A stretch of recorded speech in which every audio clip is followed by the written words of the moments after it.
Yep. Mark, do you have any reason why we don't have a slide up?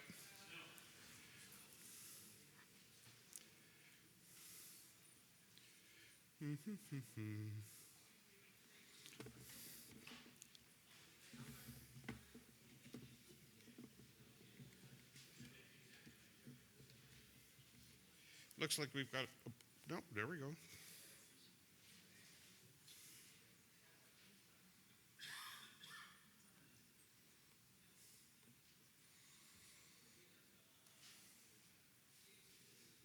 All right. Good morning. The safety stand down it's a tradition.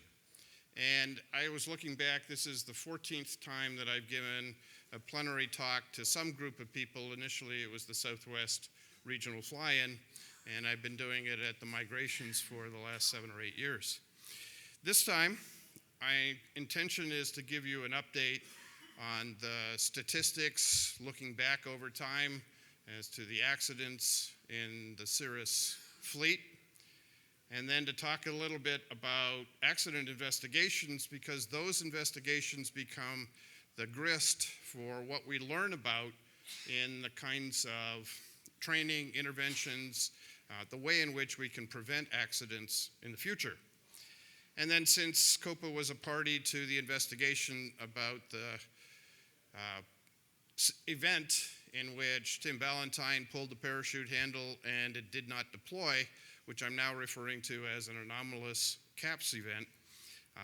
Since I was party to that investigation, the probable causes out, I can talk pretty extensively about what was involved in finding the circumstances in that event. And then I want to apply a number of lessons to all Cirrus pilots that come from those investigations, and in particular from that event. So to begin, the statistics for accidents in Cirrus aircraft have really changed substantially in the last 3 to 5 years, and they've improved in a rather remarkable way. And so I'd like to share some numbers with you. The first is 1.07, which is the number of fatal accidents per 100,000 hours of flying time in the Cirrus fleet. And that's actually really close to the 2013 numbers that were recently published by the NTSB for all of the GA fleet. And all of the GA fleet includes twin-engine airplanes, turbine and turboprop airplanes, as well as people flying for commercial practices where the pilot's job is to fly. So for the Cirrus fleet to have an accident rate that's very comparable to the overall GA fleet is a remarkable accomplishment. But interestingly, there was a period of time in the fall of 2011 when there were 8 accidents in 3 months, and if we eliminate that quarter and just look at essentially the 11 quarters instead, the accident rate falls for the Cirrus fleet to 0.77, which is better than the overall GA fleet. But then if you look at just the last 12 months, we've only had 3 accidents, fatal accidents, and so the 12-month rate is 0.32, which is like really, really low for us. So I make the point that we've gotten to a stage where we've got good numbers, and it's going to really great numbers in terms of reducing the fatal accident rate. This is a chart that I show at the CPPP and post online, which is the trends, or at least the moving averages of accidents every quarter since the Cirrus fleet was introduced. And you can see at the beginning it was fluctuating greatly. Well, there were only 1,000 airplanes, and they only flew 100,000 hours in a year. So 1 or 2 accidents could have a huge impact on the rate numbers. It calmed down a little bit until you see 2011 as the blue line having a hiccup. You ever see the phenomenon of a snake devouring a mouse or something like that? We've got that kind of bubble in our rate from the fall of 2011, and the 3-year rate is to try and smooth that out a little bit better. So just for To understand, the red line is the 3-year moving average, the blue line is the 1-year moving average, and hey, the blue line looks like it's really low, right? Behind those are 2 green lines. One is the NTSB rate for general aviation, and the higher green line is the NTSB rate for the kinds of flying that people do for personal and business purposes, which by and large is most of what we fly, and frankly is most of what the Cirrus fleet flies. So our rate has already gotten better than the GA rate, but it compares very favorably with the personal and business flying. At the end of the year, my expectation is that the Cirrus rate is going to be about where that big red diamond is.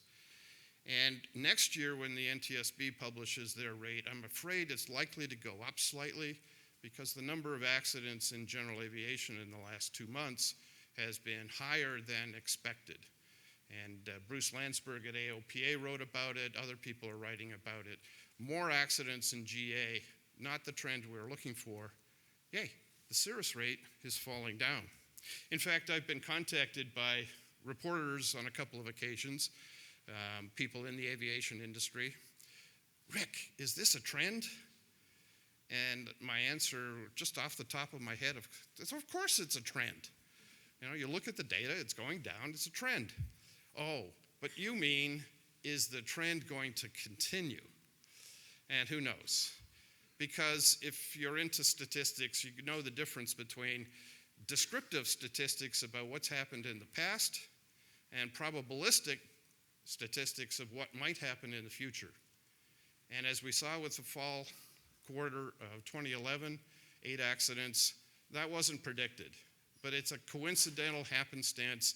We have a lot of pilots flying a lot of Cirrus airplanes, actually in a lot of different countries, in a lot of different circumstances, and how do you predict?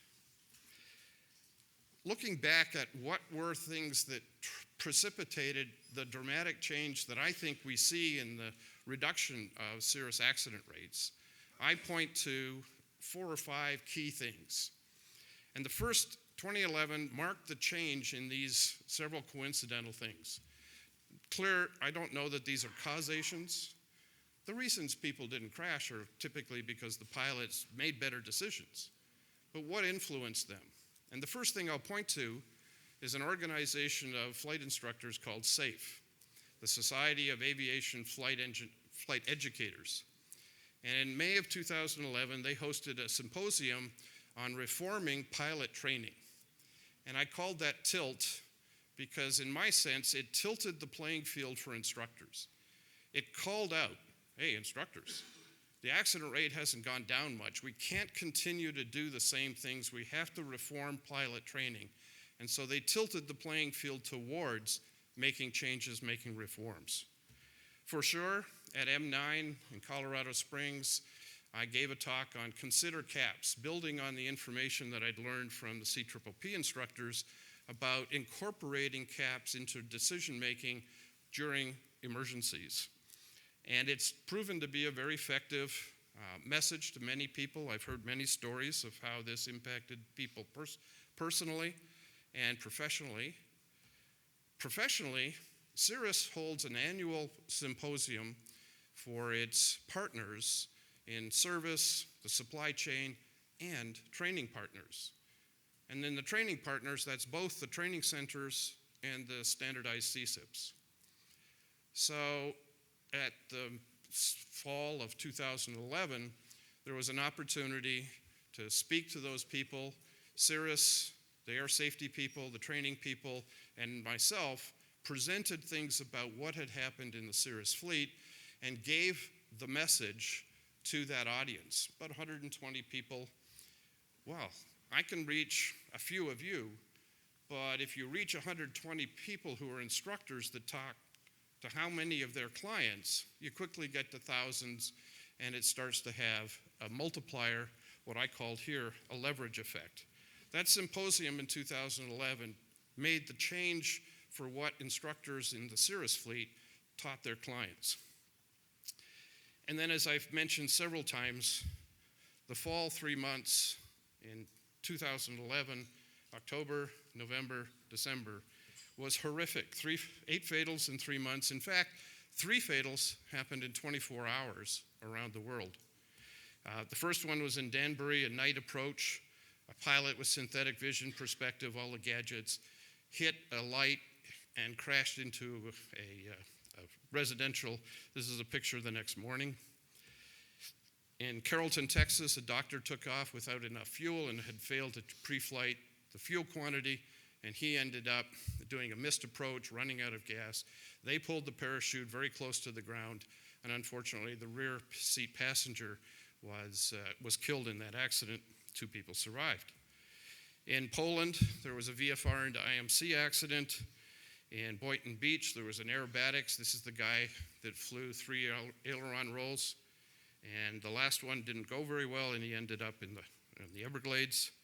In Germany, another VFR into IMC in a rental plane. Crystal Lake, Illinois is the one where the father was taking his daughter to college, and the weather was sketchy, and he persisted, ultimately lost control, and this is part of the wreckage. AOPA did a very effective case study on this particular accident, a VFR and IMC. Brazil, another VFR and IMC in the southern hemisphere. And in Phoenix, Arizona, actually Scottsdale Airport, a pilot got into the wake turbulence of an approaching Cessna jet and lost control, crashed, and caught fire. The pilot died, the passenger escaped. The whole point here is, after changing the pilot reform message, the CAPS Consider message, leveraging all the instructors, we had evidence that doing the same thing over again was not going to get us the improvement that we needed. And then, bless Dick McLaughlin, we had success. In January of 2012, this is the picture of their airplane taken from the Coast Guard helicopter about to pick them up. And Dick and Elaine will be talking tomorrow. But he was a very articulate spokesperson for the situation he was in. He's a humanitarian medical volunteer in Haiti. So it was both a humanitarian and an aviation story. And it got picked up by lots of outlets. And it created the sense that, oh, this parachute might actually be a really good idea. And that started to change. So now we had the instructors getting the message, leveraging it through the Cirrus training network, and having a success story that would begin to train, talk to, and ultimately change people's flying habits. So I point out that these factors, in my opinion, were the reasons things changed. And it's like you set a set of differentials, and then they play out over years, and we've seen the accident rate come down to the point now where it's pretty amazing. How amazing? Check out this chart. This is the number of fatalities in Cirrus fatal accidents. Now, we're 3/4 of the way through 2014. So you guys have to go home and, no, don't do this. And you would have to crash a lot and kill a lot of people in Cirrus airplanes to move this 2 in 2014 up to something else. So we have a really interesting chance to make a statement about how people have flown differently in a Cirrus aircraft with very few fatalities. You see 2011 there? So many of those were in that fall. 17 people died in 3 months. 2 people have died in the 9 months of 2014. Looking at it in terms of the use of CAPS, this chart counts the number of fatal accidents in each year versus the number of CAPS saves, a CAPS event where people survived. And the number of fatal accidents has been changing recently, and the number of CAPS saves have been going up. So this indicates a more mature, I believe, a more mature approach to using the safety features that are in a Cirrus aircraft. Some of the conversations of people about accidents is like, no, it's all accidents. So you go to look at the NTSB database and you do a search for all Cirrus accidents. In the last couple of years, all Cirrus accidents have fallen way low. That includes fatal accidents. We only had 2 this year. That includes non-fatal accidents, somebody had a runway excursion and broke a wing or did something bad to their airplane, but they survived. Incidents, which are in a lower category, and cap saves. Now, cap saves are generally bad situations in which people survived, so I consider that's a good thing even if it continues to go up. But look, the number of serious investigations done by the NTSB has continually declined over the last 3 years. Well, that's nice. We're not having as many accidents, but it's also helpful to go and look at the history of accidents in the Cirrus fleet in terms of what led into the bad situation that pilots found themselves. And so I put together a personal guess as to not the phase of flight, but more what was happening in that bad situation that precipitated a fatal accident. And so you see VFR and IMC maneuvering, but maneuvering has all sorts of other subcategories. So I broke out VFR procedures, people that failed to complete a base turn and ended up doing a stall spin, impact with the ground. Or IFR procedures. They're on an approach, but they somehow get low, or they fail to navigate to the right navigation point, lose control, get disoriented, crash. And then icing, the various other disorientation, go-arounds, mechanical issues, landing issues, mid-air collisions, we've had two, incapacitation of the pilots, and in some cases the NTSB simply admits, we don't know. And then there's 3 or 4 where the amount of information we have about those accidents is so sketchy, I just said it's to be determined.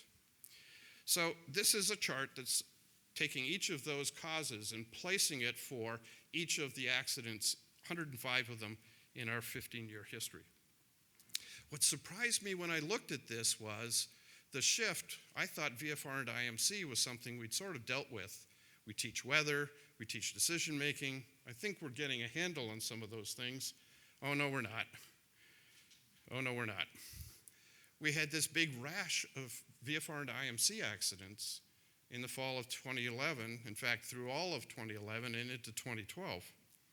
So we're not done with some of the things we thought we knew how to help people do better things, making better decisions in bad weather. But interestingly, icing's not been a factor. Lots of people thought with GKS and FIKI, we'd have Cirrus pilots exposing themselves to high risk in icing. It ain't happening. So that's a good news. Oops. Oh, I got back to procedures. I mentioned this maneuvering, VFR procedures, and IFR procedures. That's a really big part of the informal causes I attribute to each of those accidents. And then landing. Something unique about the Cirrus fleet is we kill a lot of people when planes are landing badly. And so we've done something about that in 2010. There was a safety letter jointly authored by Cirrus and by COPA, and we haven't solved that problem. In fact, we have that problem staring us in the face. This is a list of all the landing accidents in the last 12 months. It's a way longer list than you'd like. In Brazil, in Nevada, Minnesota, Colorado, Tennessee, back in Colorado, in Florida, Bolingbrook, Illinois happened to be a fatal accident during a go-around, and Mac, Colorado. So we've got too many of these broken airplanes. Generally, when the planes crash, the cockpit design is so rigid or so structurally sound that people were not seriously injured, except for that one fatal accident, obviously. But that's a lot of broken airplanes. And it suggests that pilots have a need for approaching the way in which they do training for landings and the way in which instructors do that.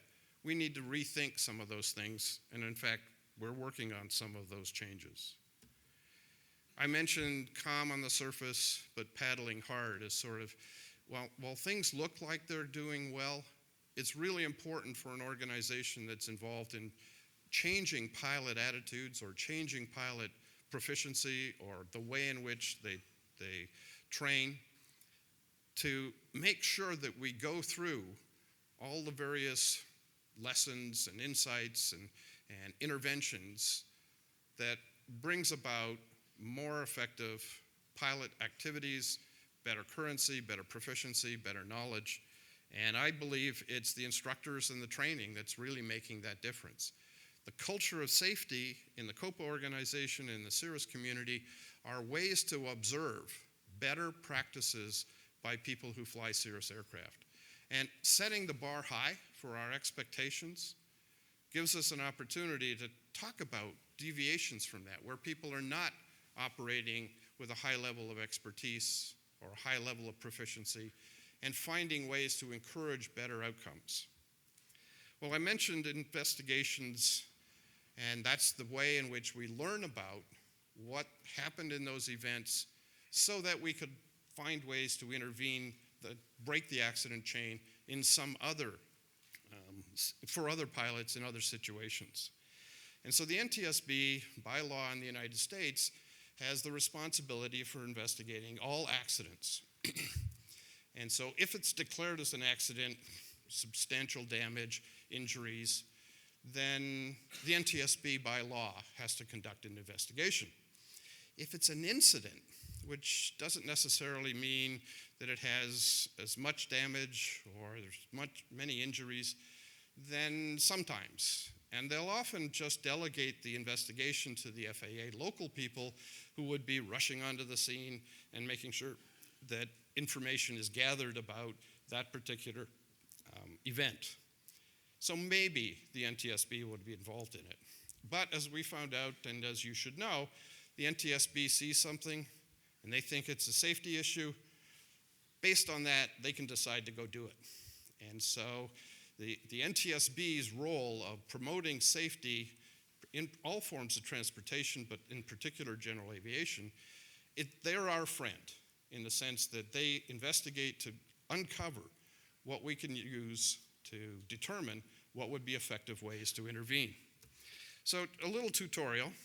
The NTSB forms an investigation team when they get going on this, and they will assign an investigator in charge. And there are about 50 of those, 46 to 50 of those investigators in the continental United States.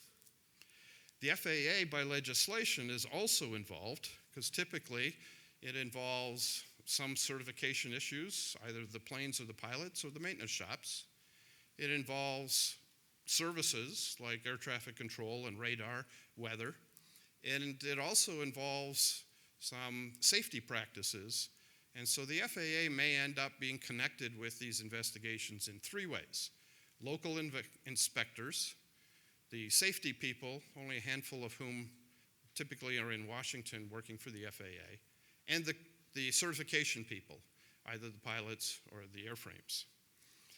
And then, because those limited number of investigators and the FAA don't necessarily know everything about all the kinds of airplanes that get into accidents, the NTSB uses a party system, which is again enabled by legislation that says they can invite someone as a representative of a knowledgeable part of aviation, in our case, to participate in the investigation. And typically for a Cirrus aircraft, that would be the company, Cirrus Aircraft, and Cirrus has air safety investigators on their staff.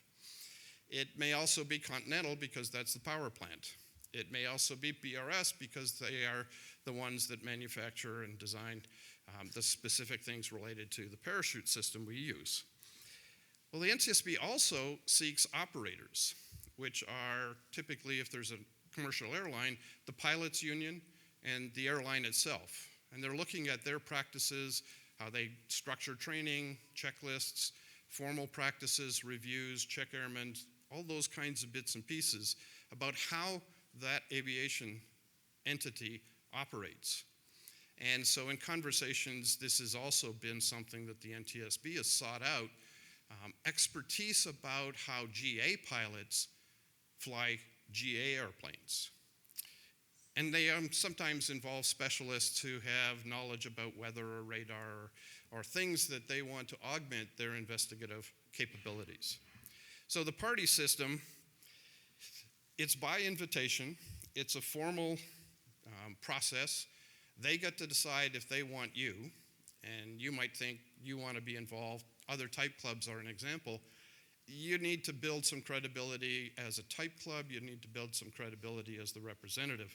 You get an invitation, and they're expecting you to provide expertise and to be available to jump on, to get to an investigation site and participate in the examinations that the NTSB conducts. If you're capable of doing all those things, then you sign the party form and you undertake a set of obligations. The most important obligation is only the NTSB is allowed to make public statements. And the NTSB has revoked party status for some people that have spoken out of turn, either an airline operator or a pilots union, that have done things to try and say things publicly before the investigation was complete. So first big obligation is you can't talk about what's going on until you go through the NTSB or the investigation's over. The one I'm going to talk about, the investigation's over, so I'm now able to talk. But Cirrus, for instance, requested in this investigation permission from the investigator in charge to make a relatively public statement that there was no conclusive root cause identified. And that statement was cleared with the NTSB investigator, and then they published it. We posted it on COPA, and they talked about it to people who asked questions. No conclusive root cause has been identified. Now, it was an attempt to try and assure the Cirrus community that if there was something, they would have been on it, and there isn't anything, and you'll see why in a moment. So the first obligation then is about the flow of information has to go through the NTSB. There are other obligations that have to do with who you talk to. So for instance, within COPA, by coincidence, it turned out there was an opportunity, so I didn't use it, to engage other people in the organization also to be bound by the same party status. But it's intended to be a formal and a secure, if you will, set of obligations for people who are operating as parties in the investigation. If you have the expertise and the availability and you get invited, you sign the obligations, then you get access. You're part of the team. You get copies of the things that are discovered or examined, reports. You have an opportunity to comment on the drafts. You have an opportunity to participate in interviews, in analysis, and you can contribute information that comes from your expertise. Everything but the probable cause. So all the way up through, if you're familiar, the preliminary report, the investigation, the analyses, the factual report, timeout. From that point forward, the NTSB internal process takes over, and if you're a party to it, you get to wait, find out what they have to say. And they did that in this particular investigation. We're not the first. Other type clubs have been invited. The American Bonanza Society,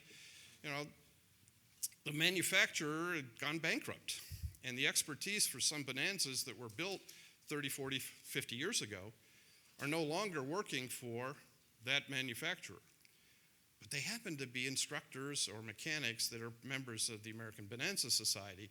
So it's been a few cases where the NTSB has invited those people with expertise on old bonanzas to be a party to the investigation. And the Lancers Owners and Builders Organization, LOBO.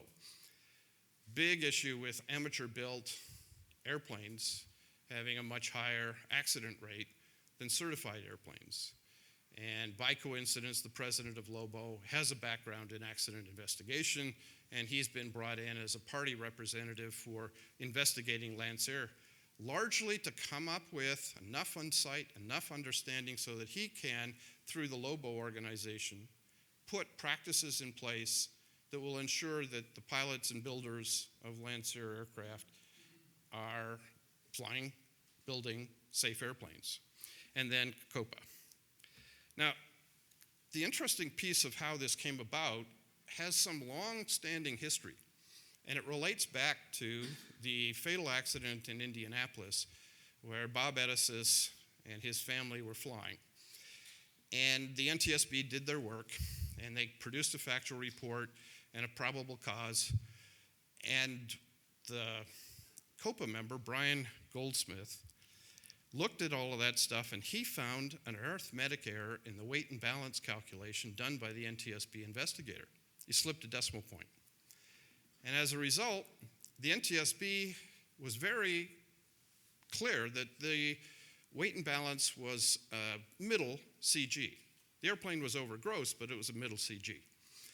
And they had help from Cirrus to do a number of flight tests to fly the profile to see what would happen in an unaccident airplane, flying that profile over gross with a middle CG. Oh, what happens when Brian finds out that that's not where the CG should be?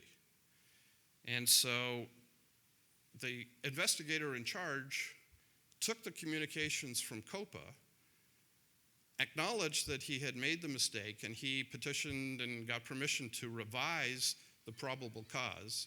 Apparently they did more tests because with that error corrected, the CG was very far aft. Here's the weight and balance as published and the weight and balance as corrected. You can see how far aft the CG was with the at the very end of the envelope. Apparently they did some more tests. The plane flew the profile even though it was a very aft CG, and they revised their probable cause report and issued it. And so my point is that thanks to Brian finding an error, it turns out the investigator in charge is based in Chicago, and Jerry Seckler, thank you, Jerry, had befriended this investigator and knew about COPA and knew about general aviation through his interactions with Jerry. And so this nexus of finding an error, exposing how amazing the discussions of accidents on the COPA forum were to an investigator professionally trained to go through the investigation. I talked to Jim and he was quite appreciative and very, gave high acknowledgement. He liked it. He liked the way in which the COPA community dealt with accidents. And so he and I had a series of conversations about the help that COPA could provide, like he read in those accident discussions. Interestingly, it didn't happen for a long time. And then on a Monday, I happened to be working on the COPA 3 stuff. So I was actually in one of the meetings with Justin, and I got a phone call, and it was Jim who said, is COPA still interested in being a party to the investigation? Because we have been talking about it, and the board members would like to encourage more operators to help them look at how pilots operate GA aircraft, what their training is, what kinds of issues they get into. And I said, well, sure, I'll be interested in that. 4 days later, by coincidence, 4 days later, I got a phone call from Tim Valentine that said, Tim, I just pulled the parachute and it didn't work. Thanks, Tim. That got my heart. I was in a board meeting for another organization. I told him I'd call him back when I was done. Halfway through that meeting, Tim, I got a call from the NTSB saying, would you be a part of the investigation? We need you in Dallas tomorrow morning. So very quickly caucusing with the COPA leadership, could we do this? I ended up getting on a late airplane from the West Coast, getting to Dallas at 2 in the morning, and at 8 o'clock in the morning, the investigation begins. Addison, Texas, May 16th. This is Tim's photo of his airplane. The parachute was activated, but it didn't come out of the airplane. He recovered, he landed, great story. He reminds me, and I'll try to be really careful, this is not an accident, this is an incident, it's an event, so take it for that. All right, so now let me, since the investigation is over and I'm freed from some of those obligations, I can tell stories. So I'm going to tell you some. So the investigation is this coded phrase, and this is a calendar of the dates when we worked on this investigation. It happened on a Thursday, and by Friday, we were in Dallas, and we did the initial examination of the airplane. And I'll show you some pictures of what we did and how we did it. 3 weeks later, we came back and did a second examination of the airplane components, because we knew there were some issues with the avionics, and we were really, really, really concerned and interested in the way in which the parachute works. Oh, by the way, I brought it as show and tell. Given the time, you can come up afterwards and I'll show you the details. And so then a couple weeks later, the issue of P-static had come to our attention, and we'd spent a fair bit of time. I did not go to see an ion streamer glistening off decals, so I skipped that trip to Dallas. But I did go to the next examination, which was in Duluth, to look at measuring what the forces were to extract the parachute out of the airplane. And so those are all the times we went over the course of about 6 weeks, 8 weeks. And there was one other salient event that occurred in this investigation, and that was Asiana 214, which, as you may know, was the fatal accident of a 777 Boeing airliner at San Francisco International Airport. It impacted us because the NTSB sent 30 people to San Francisco to do their group study of all the things that the NTSB does in a major accident. And the board chairman promised they would have a report done in 1 year. So those 30 people became really tasked with working on site and then working over the course of the year to get stuff done. And that impacted our investigation because some of the resources were a little busy. So, initial examination, let me tell you a little bit about how this happened. So we arrive, and the airplane is at the service center, ClearStar Aviation, and we were aware that ClearStar had done the installation of a repacked parachute. By the way, this is the third repacked parachute that's been activated, so we know that it sometimes works. This one we weren't too sure. So we had heard from Tim and from the ClearStar people that when the airplane was sitting there, they noticed the parachute was stuck. And so, not quite according to the protocol, they decided, let's see if we can get it out. And they couldn't. So it must be stuck, right? So we tried. So this is a picture. One of the things about being on a team is being the rookie.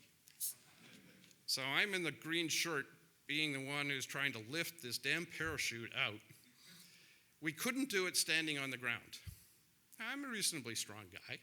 Gavin Hill, the FAA FSDO inspector, he's a reasonably strong guy. We could not lift this thing out.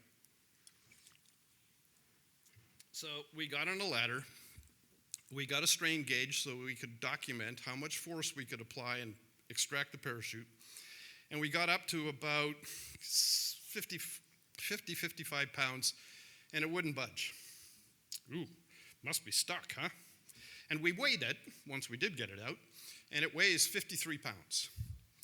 So we know what kind of mass we're dealing with. We just couldn't lift it, so we need help. So we got a little more leverage. So we moved over a gantry crane that had a chain hoist ready to lift an engine off an airplane, except now we were going to lift out this 53-pound parachute, but we thought it was stuck. And a strain gauge so that we had documentation of how much force it took to move this thing. And so it came out. The sound, please.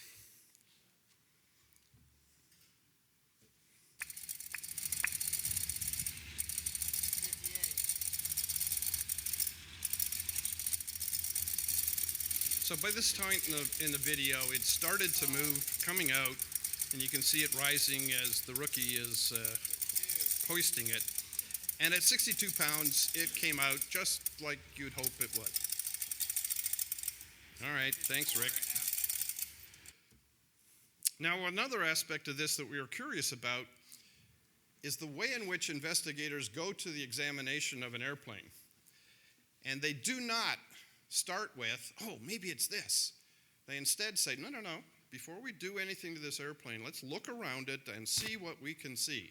Because, for instance, in Colorado, at Bennett, Colorado, there was an airplane, Cirrus, that had a deployment, and the data showed it was at 190 knots in a descent, and that parachute bag came out so low that it left a black mark on the vertical stabilizer.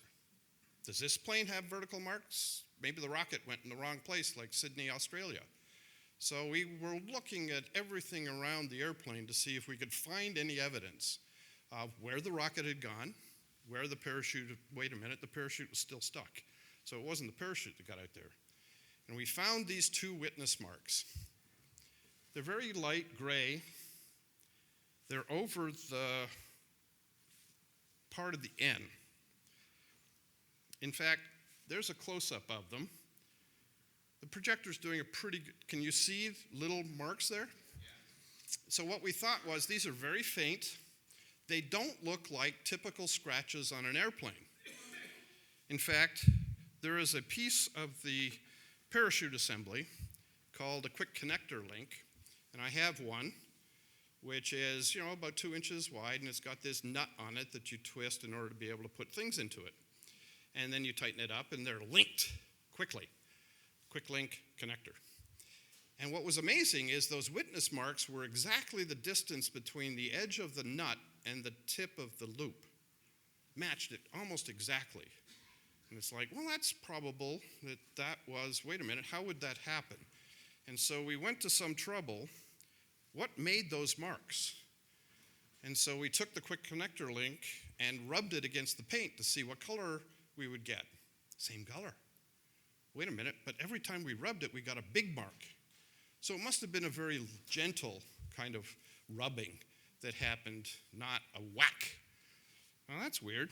So if I go back, you'll see the quick connector link is over the 7, not the N, where the marks are. They're offset by about 5 inches. So how do we get the witness marks and the parachute straps to match? And the only way we could do it was to lift out the parachute bag, this guy, parachute bag, lift it out of the airplane about 10 inches in order to position the D-ring that's still attached to this in the place where the marks were. Oh, that's interesting. So now we have evidence that if the marks were created by the quick connector link, the parachute had to be out 10 inches. But it wasn't that way when we found the airplane in the first examination, so something interesting happened. So you gather data, and then you go back and think about, well, what could explain that collected data? We weren't quite done yet. We came back for the second examination and started looking at various bits and pieces of the airplane, in particular, the avionics. And this is a Sandell EHSI 3308 in the center of the six-pack, electronic HSI. Has an RNAV display for engine monitoring. There's the engine page. Has dual Garmin 430Ws, an S-Tech 55X. All right, actually pretty simple, pretty easy for me. That's the configuration of my airplane. So the rookie again that's my leg. The rookie gets to sit there while everybody else is telling me what to do and taking pictures of what I've done. There was nothing very unusual. And in fact, we took the attitude indicator out and took it to the avionics shop at the field and had them look at it. The Sandell was back working order again. The Garmins were working again. Ah, darn. No smoking gun. We looked at the way in which the parachute and its straps, it's actually a complicated design, but relatively simple to investigate. Looking for where the straps are attached. There are some possible things that the installer could get wrong, and they're noted in the service bulletin. Look for this. Don't put it back in this way. That's wrong. And it was all right. Everything looked like it was supposed to be. We looked at the parachute cavity. Now, if you've got a G1, you've already been through the CAPS repack, and you know that there's some body work that has to get done, and there's a cover that the rocket knocks out. And so we were very interested in what's the condition of the bodywork that was holding that cover on. Because maybe the rocket hit it and it kind of cockeyed and the rocket went off in the wrong direction. The bodywork looked really, really professionally and well done. So that wasn't a clue. We sent the parachute pieces, the parachute bag that I have here, we sent that to the NTSB materials lab. And when they had time, because they were busy doing other investigations, they got around to it and they looked at all the components because we were interested in some areas where there had been worn sections that looked like heat damage. Heat. Maybe that was the rocket. And so we wanted to have the materials lab look under a microscope and find out what kind of damage it was. They confirmed it was thermal damage. They confirmed it was not the kind of damage you would get from a flame, but more likely from friction. Well, friction, huh? Remember that strap that was out? Well, it was resting on this piece of the parachute bag, and so we think that was when Tim was flying for half an hour to get back to Addison, Texas. It was flapping, and that's probably generating enough friction to cause the damage we had. So we had a lot of pieces of the airplane on our examination sheet for number 2. Number 3, as I say, I skipped this one. They took an ion streamer, a standard way to do certification testing of whether or not an airplane is properly grounded. No avionics anomalies were identified during this. The radio interference was detected, which is a common complaint. Many people in COPA community have posted about, gee, I had P-static. Very few talk about avionics things. Sometimes there's a breaker reset or a PFD reset. The radios almost always. They measured that the static buildup was measurable on the propeller, which is a possible discharge point. They measured that on the fuselage, which is all composite, there was no dissipation. And there are no static wicks on G1 airplanes. So that was a little confusing to some of the people from the FAA. No static wicks. Well, under certification, it didn't need them. It was noted in the factual report that Cirrus has issued a service bulletin for static wicks on later models, generally the G5, and Roger mentioned that, by the way. So I skipped this one, because actually I wasn't convinced that these kinds of issues, no, I know. I was convinced by this time because I'd seen some of the radar data, and I'll show you that in a minute. And then the 4th examination. Cirrus Engineering devised, on request of the investigator in charge, to ask for any certification documentation about how Cirrus had tested the extraction of the parachute, possibly off-axis or at different deployment angles.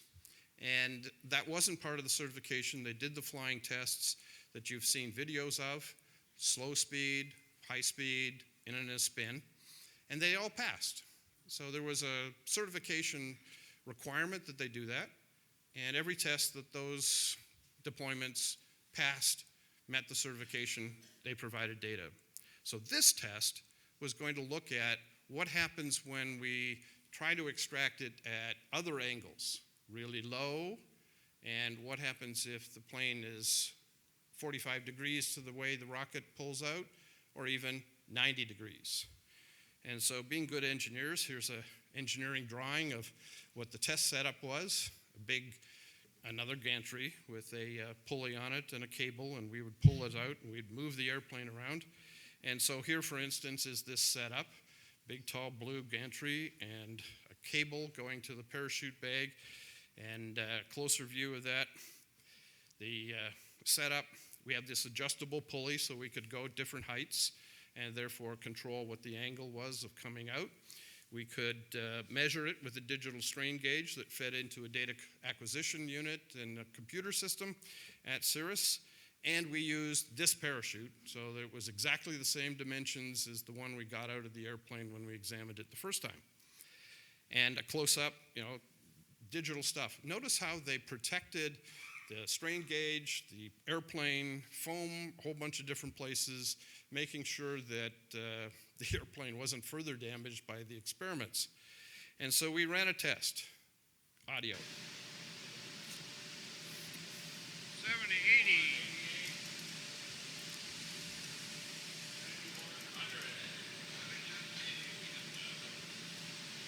So the voices you hear are reading out the digital strain gauge display, and it's coming out just fine at about 110, 120 pounds, at this lower than optimal angle. So we're already seeing that if it's a 50-pound peg, it's taking us about 100 pounds to pull it out at a lower angle than optimal.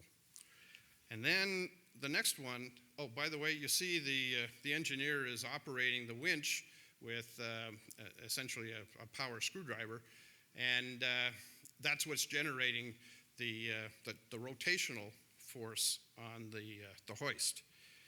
Well, the next time we did it, he had to do it by hand.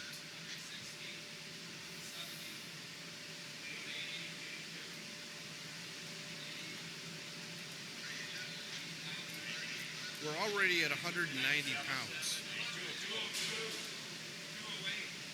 Oops. The parachute is being pulled by the rocket cable that is below the VOR antenna. It's very low on the rudder. And it exhausts his ability to move the parachute. We got it about 10 inches, Tim, just by coincidence. And it's stuck. We could not get it out. And the rocket guy on the team said, well, sorry guys, you just can't pull a box around a 90-degree corner. The rocket can't do that. And from the test quality assurance data, we knew that the rocket batch that this rocket came from generated between 195 and 200 and something pounds of thrust. So if this takes 190 to 200 pounds, it ain't coming out. And it is stuck. So there's a little piece of data. Then we moved the airplane 45 degrees and did the tests over again. And then we moved the airplane 90 degrees and did the tests over again. And we found that the forces were affected severely by low angles and off-axis extraction forces. And so this is a chart, a visualization of those ranges of forces. So when they did the certification tests for the parachute, they were always in the green zone, less than 150 pounds in what we measured, and it works just fine. But if you get into low angle, now you get into the yellow and red zone, it ain't coming out. So we've now learned something from this test about what some of the not limitations, that's the wrong word because that's an aviation L word, but the capabilities of the system are compromised when it's a really low angle or it's an off-axis deployment. So, the NTSB in parallel wanted to get data. Now, it turns out you fly airplanes that have a lot of avionics, and in some airplanes have a recoverable data module in the tail. You have a lot of data in those airplanes to go look at. So maybe we can figure out what happened to this airplane by wait a minute, this airplane doesn't have any of that data. This is one like mine, a G1, an older configuration, and there is no data in the Sandell that's logged. There is no data in the Garmin 430s that is logged. The S-Tech autopilot doesn't log data. Crap.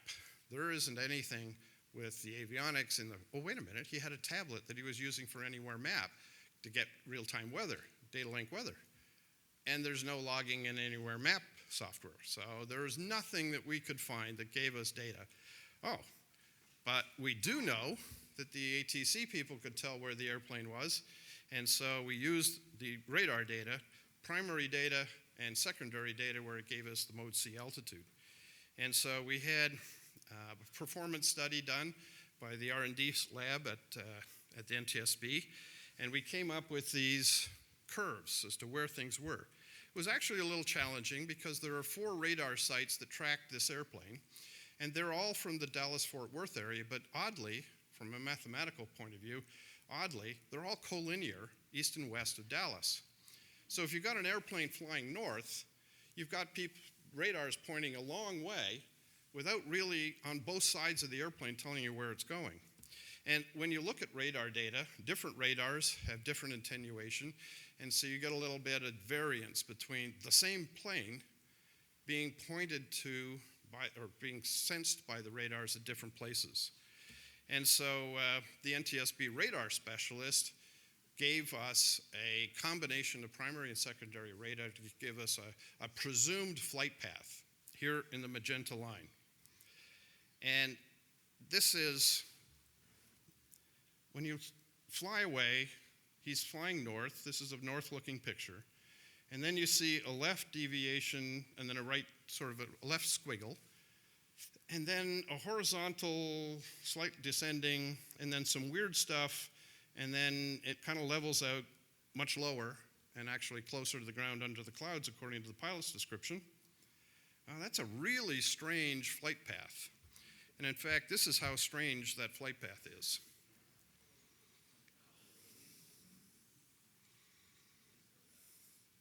I don't know about aerobatics. Somebody just said that. Because the radar just tells us where the plane is. And it doesn't tell us what the attitude of the airplane is where it is. So we don't know whether it was, is it upside down? We have no idea. But attempting to fly X-Plane or Microsoft Flight Simulator through those points, the performance study guy tried that, and it's like he was trying to fly a Mooney, and he couldn't get the Mooney to do what this Cirrus is recorded to have done. So, of course, the Cirrus is better. We can do anything, including these weird things. So just to show you again, the horizontal initial turn, slightly descending, and then two 45-degree loops, and then a level recovery and a descent out of the clouds. The performance study makes a comment about very dynamic flight profile. So that's unfortunate that we don't have data except this to convince us that we knew where the plane and what it was doing, but we knew it was doing really weird things, not normal things. So the probable cause of this accident is that the parachute didn't come out because essentially the expectation of the forces were beyond what was designed into the system and certainly what was tested in certification. So it's kind of using the system outside what it was designed to do. Lessons for all of us. So that sort of concludes the investigation, the reports. And now what I'd like to do is sort of shift to what can we learn for all of us about how we fly that might come from this particular accident. And I give you three categories in which I want to make some points. One about weather knowledge, and secondly about avionics failures, because that was a factor in this accident, and then the use of the parachute as an emergency procedure. So critical to this is that there are gaps in the knowledge of pilots, flight service, that even the NTSB meteorologist people who did the study for us documented this is a really unusual weather system to try and figure out what's a safe way to transit through it. So NEXRAD is often what's relied on by most pilots. It's in the cockpit. It's displayed nice red, yellow, green, and so people know where the bad stuff is. Oops. You know where the bad stuff was when that image was created by some algorithm that created a mosaic and a composite, and you got to know what those terms mean in order to properly interpret what's on that display. This is a situation in which the pilot reported embedded convection, and there aren't too many good radar tools that could tell you where convection is, and the satellite images just tell you where the clouds are, but typically that's overcast. And so StormScope might, if the convection is vigorous enough to create static that the lightning detectors detect. So I posted, I'm a kind of weather wimp. I'm out on the West Coast, and if there are big clouds out there, there are big rocks underneath them. And I kind of don't like the idea of being up high where it's icy or down low where there's too much terrain. So I fly between the cloud layers. And it turns out there are tools that you can use to figure out where those are. First, the point about NEXRAD. On the left is a composite weather radar image, and on the right is a terminal Doppler radar image that shows slightly different intensities. And gee, that's weird. Turns out Chuck Watson is a COPA member whose business is severe weather forecasting. And so he had an opportunity to write a post, some thoughts on radar, and Tim Ballantyne's aborted parachute pole. And he posted this, and it shows this diagram which talks about the way in which the radars do scans of a volume. And remember where those radars were? they're all far away, and they're all in the same location. So the radar is essentially looking in the same direction generally and not getting a very informed composite image. And interestingly, this has a reference to VCP volumes, and so does the NTSB weather report. And the issue here is that there could be gaps at the distance this incident occurred from the weather site, the radar site. Cloud layers. Those of you that have taken the COPA weather courses or other courses and have learned about the skew T diagram, the NTSB meteorologist published the skew T diagram for the area where this incident occurred, the area and time. And one of the curious things is the convective condensation layer was 7,200 feet. And guess what altitude the airplane was? 7,000 feet. So it was below that, right at that convective condensation layer, which means if there's going to be why am I having trouble with this word? If there's going to be bumps in the sky, he was likely to run into it. And the other is, where are the clouds? And a skew T diagram can give you a clue, and you can interpret it. There's some low-level clouds, and then there's some clouds from like 4,500 to 8,000, and then there's more clouds up high, 14 to 15.2. Well, if Rick was flying the WIMP on the weather, it's like, if I could figure that out, I'm flying at 9,000 instead of 7,000 because it's likely that's clear. And then if there are buildups, I have a visual opportunity to see it. I'm not in the clag and surprised by it. So that's just a wimpy thing, but you have to work at it because you got to learn enough, Jerry. We do this, right? And give people the tools in the COPA weather course so that you can do this. And you know, I'm totally shocked. I meet people fly on the East Coast, and they have 150, 200 hours of actual. And I've flown a lot. I have 41.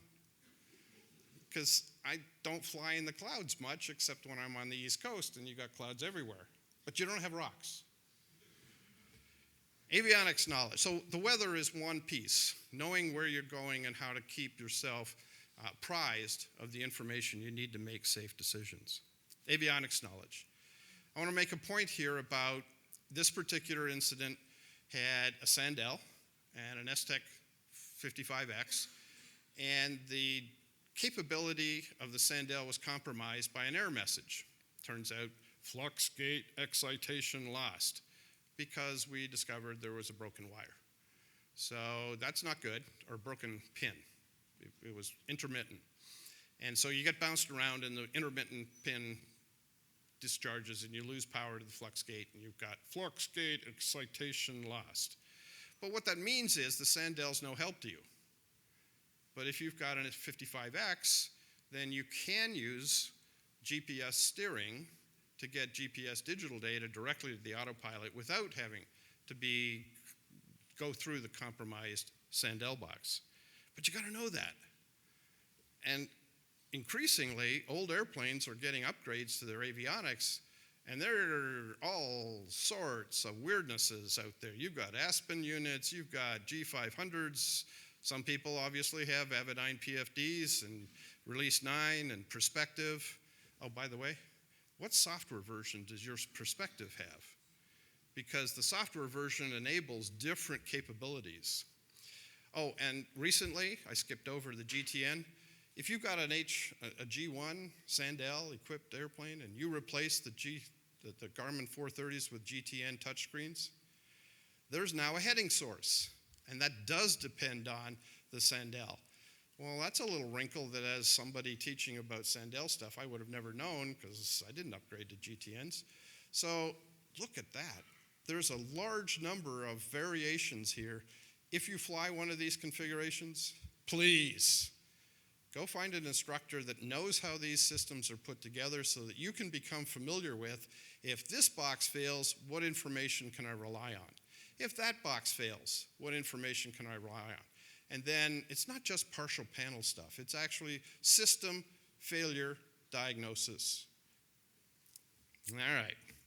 I can still say, thanks to Tim's recovery, no one has died when CAPS has been activated above 1,000 feet AGL and below VNE. 200 knots. We have this parachute anomaly, but we now know something about the conditions under which the parachute will or won't do. I bring to your attention that multiple repack parachutes have worked. I bring to your attention multiple G5 electronic ignition parachutes have worked. And the deployment, we have recorded data that shows that the plane was, in some cases, in a spiral dive, or inverted, or pulling out of a dive, or on, well, one of them was 86-degree bank angle. The parachute's pretty amazing that it works, but in this case, the dynamics seem to have gotten in the way. Here's an edge case where the extraction force exceeded what was needed to bring the parachute out of the cavity, possibly because it was a high descent rate, going so fast that when the rocket goes up, the plane goes away and essentially the angle gets lowered, or a high pitched down moment. And it's got to be quick because that parachute rocket fires and burns for 1.5 seconds or less. And so you've got to pitch a lot in 1.5 seconds to have a dynamic effect. Or the roll rate. And I kept asking, Cirrus, do you know what the roll rate is? It turns out if you go back to the Lindsay, Oklahoma accident and look at the roll rates there, the roll rate in that accident is about 60 degrees per second.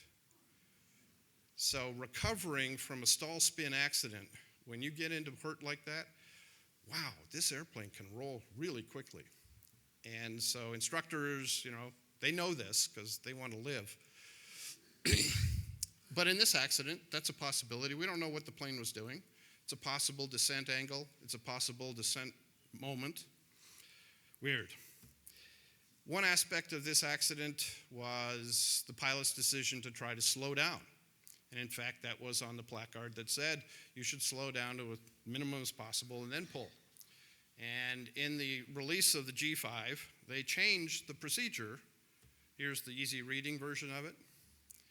Now it says, pull. It does say pull, remove the cover first, but many COPA pilots fly with the handle exposed so that the cover is not obscuring access to the handle. But whatever, remove the cover, pull. Nothing about slowing down. We know that this works. If you're in a bad situation, better to try to use the parachute than to try and maneuver to make it optimal. And I've been promised that it's in the G5. See, I got one. So I guess I could just put it in my airplane and claim that's great. But anyway, Cirrus promised that they were going to issue a service bulletin so that everybody in a Cirrus could use this placard, which has a different procedure. This placard has a different procedure. It says, remove, well, it says right there, this cover, remove. Activation handle, pull straight down. Both hands, maximum force, steady pull, do not jerk handle. And think about it. If your plane's doing all sorts of weird things, what's the effect of having two hands on the parachute handle? Yeah, you got it, Mike. Yeah, the plane is wanting to fly, and it'll probably recover without you. You may not be in control, but pull anyway. In conclusion, the culture of safety in the Cirrus community, I believe, has contributed to significantly reducing the accidents. When you talk to Cirrus pilots, they know things about the use of the parachute, about training, about departure briefings that really help change the way in which people fly. Reemphasize CAPS saves lives, so if you get into a bad situation, use the parachute. And again, no one has died when CAPS has been activated over 1,000 feet and below VNE.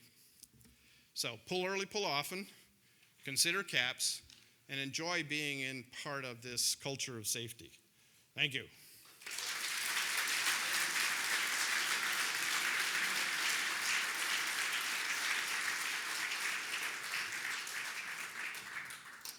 So I'm happy to answer questions for a little while.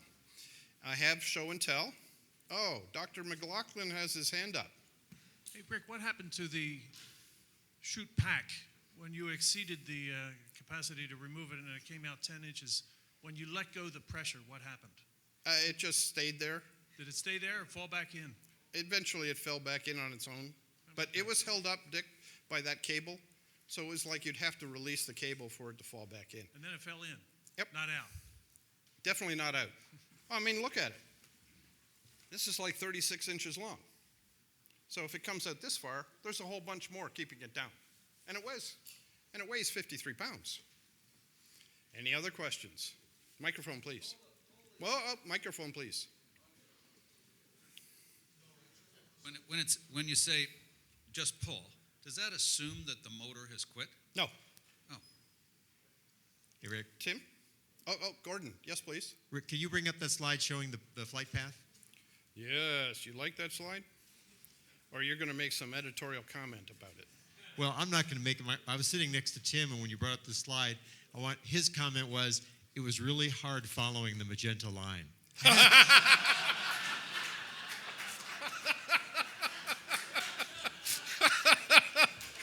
Very good. Tim? I would like to make a remark. I don't know whether that went into the accident investigation or incident investigation or not.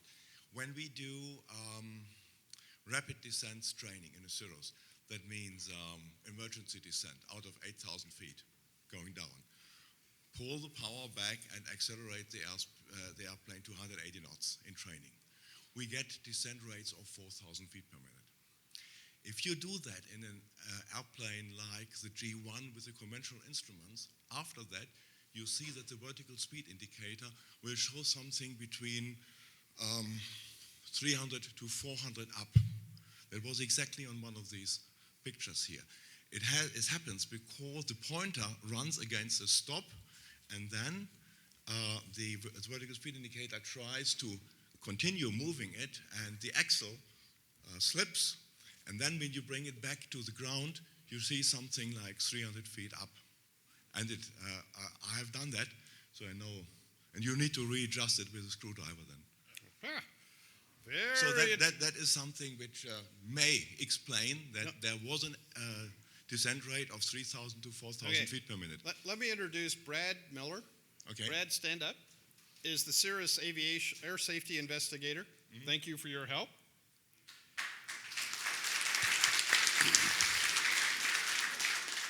One of the reasons, Tim, to introduce him is that he is a repository for weird things like that.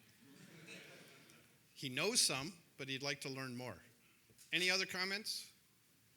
In that case, let me make a request. This is Dick. This is a promo. Dick, this is a promo. Go to the session tomorrow morning, 8:30, where Dick McLaughlin, the success story, has assembled a panel of a number of people that have pulled the parachute to talk about their experiences. And in talking with Dick about his plans, I'm very optimistic that this will be both an enlightening and an educational procedure. Thanks.